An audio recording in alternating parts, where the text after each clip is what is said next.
Welcome. Right now, you guys are locked in right now to a bonus episode of that. Brand new LCP. Where I want to talk about domestic violence because, occasionally, I always have these episodes, especially come the end of the year or when summertime is approaching. Because as summertime is approaching, a lot of people rush to find that bae, that summertime fling. They want to be in love for the summertime during those hot summer months. As they say, this summer, I want to be on the beach with somebody bae.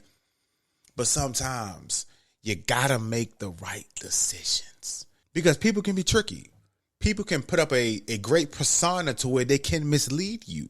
Sometimes you gotta actually pay attention to those red flags. You gotta just ignore the fantasy that you may create in your mind and pay attention to some of those red flags. So throughout the course of the week, I ended up coming across a 13-minute documentary where they spoke about the tragic deaths of two black women at the hands of senseless domestic violence. So I have that whole 13-minute piece queued up.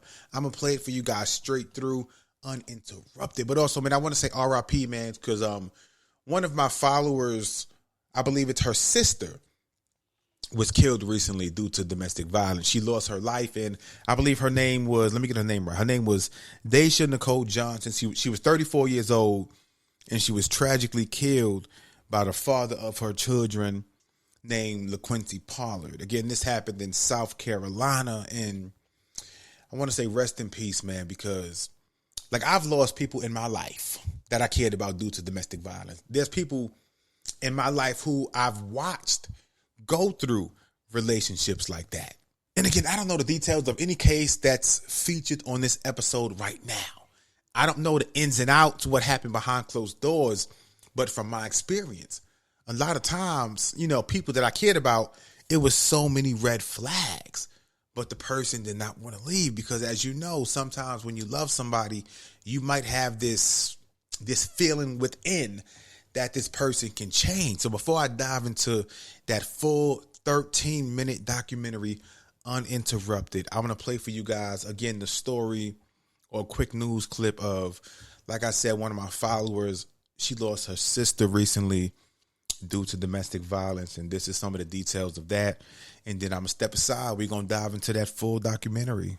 The father of her children shot and killed her in Kershaw County. Let's go now to Jordan Markoff joining us live at the Alert Desk. Jordan, what are we learning so far? Yeah, deputies got a call just before midnight last night that a woman was shot and being rushed to the hospital while the suspect was on the run. Deputies ultimately arrested 51-year-old LaQuincy Pollard after a high-speed chase on Highway 1. He surrendered to law enforcement at a gas station in Bethune and was taken into custody. Pollard faces charges of murder, possession of a weapon during a violent crime, and other charges. In a statement, Sheriff Lee Bones said, quote, "Two young children had their lives changed forever tonight due to a horrible decision by someone they look to as a protector, their father. Please keep this family in your thoughts and prayers," end quote. WIS will continue to follow this story all throughout the day and bring you the latest updates on air and online at WISTV.com. So one more time, man, rest in peace to Daisha Nicole Johnson, again, 34 years old, mother of two kids. And now her two kids have to grow up the rest of their life without a mom. The killer is their own dad. So these kids lost both parents in a single terrible split decision. This is why I always come on here, man, and I love spreading awareness on domestic violence because sometimes somebody being abusive, that's not love. Somebody demeaning you, talking down on you, even if it's just verbally abusive, that is not a sign of love or somebody who cares about you. It has nothing to do with that. Those are the people you need to run far away from because it might be stable and he might only be verbally abusing you now or for a couple years, but eventually that verbal abuse may escalate to physical. And then you're going to be looking back thinking about, damn, I should have left at all of those red flags. But sometimes you don't get the chance to leave because you might not make it out alive. So I'm going to step aside. Again, this 13-minute documentary, it may be triggering to some listeners who have gone through it or who have experienced it or who have had family members that have gone through. But again, this is from WUSA 9. This is called Underestimating the Danger, a domestic violence tragedy. So sit back. If you're in traffic, make sure you turn your volume up. Again, some may be triggering, but hey, sometimes you got to do what you got to do to spread awareness. Lock in. Every 9 seconds, She did try to tell me something. a woman My baby father. He just put a gun out on me and all of that. Why my daughter kid? is assaulted or beaten in the U.S. She took that beating the week before. There is very little here at the Cheverly apartment complex to remind you of the tragic intersection of 3 lives. Calls for help that came too late. Children scarred for life. Tarika Jones, Jaleesa Harris, and Kevin Reynolds left here in the most violent of ways. Their families and communities are still suffering. These people could be your family or friends. Prince George's County, where nearly 1 million people live, leads the state of Maryland in these kinds of tragedies. You're about to meet a mom who found out in the most painful way possible that it is not someone else's problem. I met with LaShawn Harris back in the spring, and we were going to sit down and talk about her daughter. It was pretty tough, and at that time, an interview was not part of the equation. Until about 2 months later, when she reached back to me, it was right around the time of her daughter Jaleesa's birthday. Breaking overnight in Prince George's County. You can see several patrol cars at these apartment complexes. Trying to get some information on the people involved here. I just looked at the TV and I said, God, just don't let that be my baby.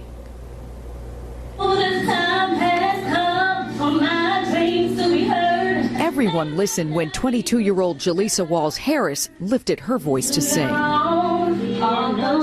She unleashed her range in church, in contests, and in verse. She wanted to be a star and use her talents to help others, particularly her half-sister Tarika Jones. Jaleesa's mom can't seem to shake one of her last conversations with her daughter Jaleesa and Tarika. There was a problem, and Jaleesa's mom was trying to help. No woman deserves to be hit on. I don't care what. I said, you should never let yourself be beat up. Never. So Jaleesa said, see, I told you, Tarika, my mother wouldn't be going for that. And I was like, is it you? And she's like, no. And she was just quiet. What do you wish you had said to Tarika in that moment? I would have just hugged her. And I keep looking at the chair because that's what she was sitting. And I would have kissed her and told her that I love you. You don't deserve this. You see, Jaleesa's mom had no idea that Tarika, her daughter's half-sister, was in trouble. 26-year-old Tarika Jones was a devoted mother of 3 young girls. By all accounts, she loved cooking meals and telling the world about her sweet babies on social media. A place that did not showcase this man, 30-year-old Kevin Reynolds, the father of her youngest daughter and former boyfriend. From my understanding, they just had a strange relationship, an on and off relationship. And according to police documents, it was volatile at times. Tarika told Kevin she wanted to move on. Police think that sent Kevin into a jealous rage. Let me take you back to a night in February. Tarika called police for help 2 times that night. Kevin was supposed to drop their daughter off, but that handoff quickly turned violent. Here's what Tarika wrote in her witness statement to police. At like 6 p.m., Kevin's supposed to drop our daughter off to me, and when he got here, I went on the opposite side of the car to get my daughter. He rushed at me and grabbed me and threw me to the ground. He continued to pick me up and toss me. After I finally could get to my feet, I ran to my neighbor's house, and he took my phone and threw it because I said I was calling the police. More than an hour later, this happened, and we want to warn you, what you're about to hear is graphic, and some of the language is raw. Hello? This is Prince George's County 911. What's the address of your location? Ma'am. Ma'am. 5527. I'm trying to pull out a gun for that. This is a house or apartment?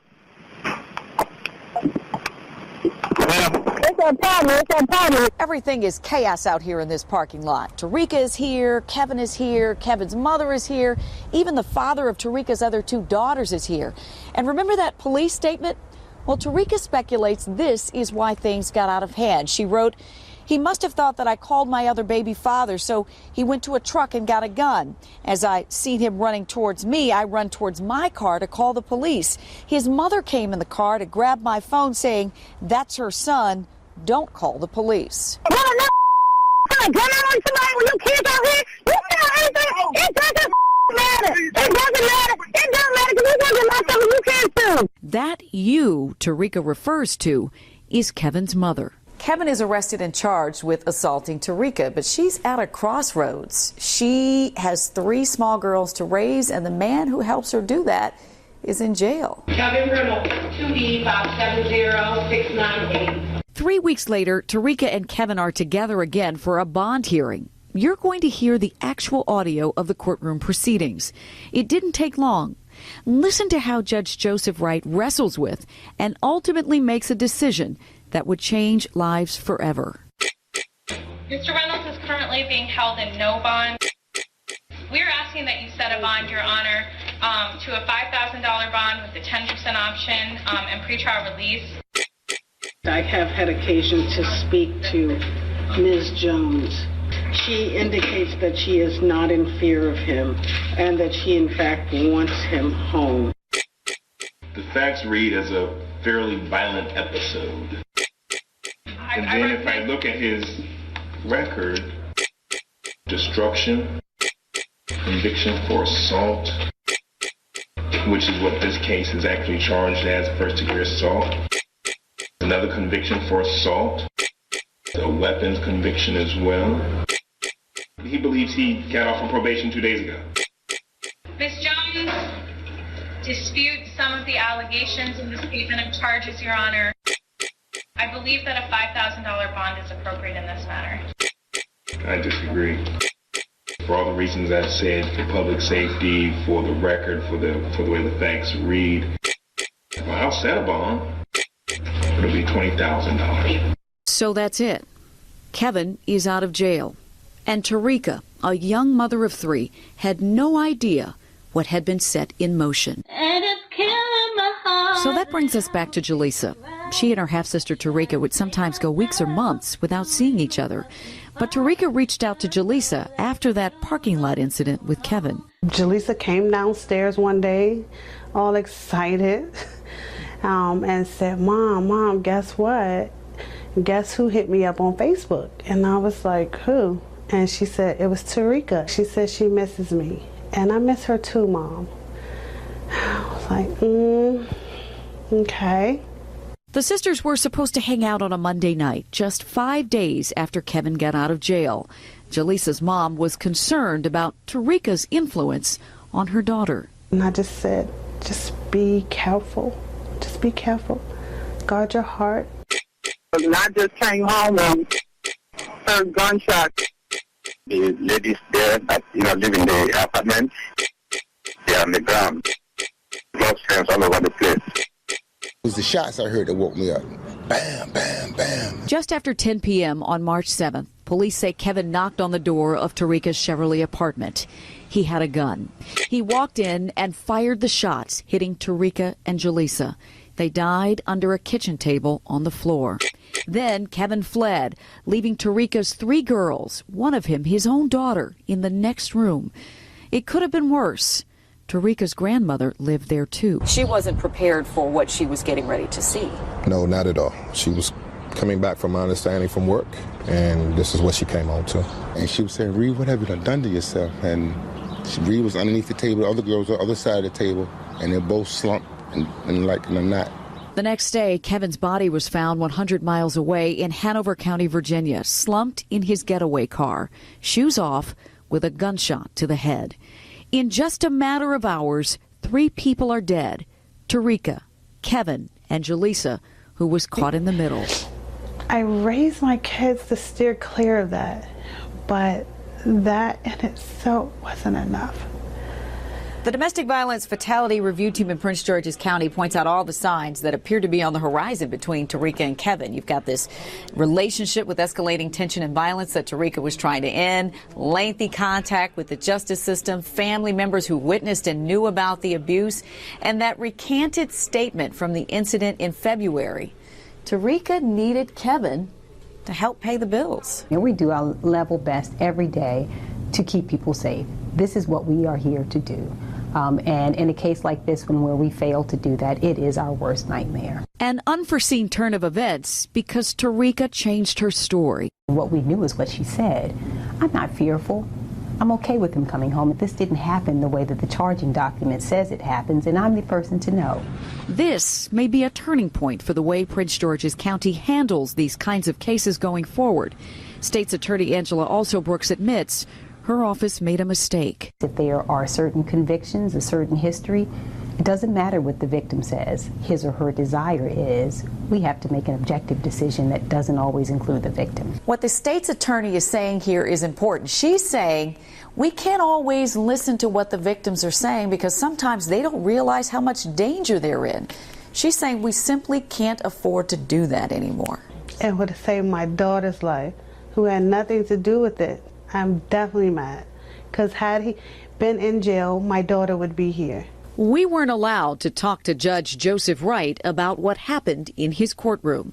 Dr. Tricia Bent-Goodley is in charge of the team that reviews these cases in Prince George's County. In many of these cases, that perpetrator has made a decision that this is what's going to happen, and it's just a matter of when they execute it. It really does require us very early on talking about what does it mean to love someone? What does it mean to respect someone? When you don't see that, you need to pay attention to it. My baby father. These women have all been caught in the spin cycle of domestic violence. He just put a gun out on me and ornament. They say healing starts with knowing what's broken in the first place.